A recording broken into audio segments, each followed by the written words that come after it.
naabutan na kami dito na sobrang snowfall front.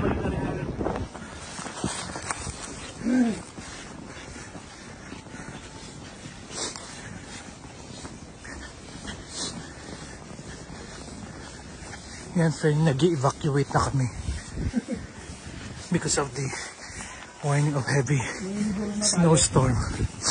Bago tayo maabutan ng kung ano-an dito, no? I hope not. Sa mga naiwan doon, be safe, alright? So yan friend, nag-decide na kami nag-alert kasi na heavy or severe snowfall for today and tonight. No, nag-alert na ang Japan meteorologists.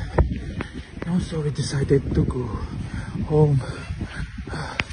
Kasi mas stranded kami dito. Wala kami mapuntahan. Ang lamig. Yan. Ito na lang sa station. Papunta na kami ng station na.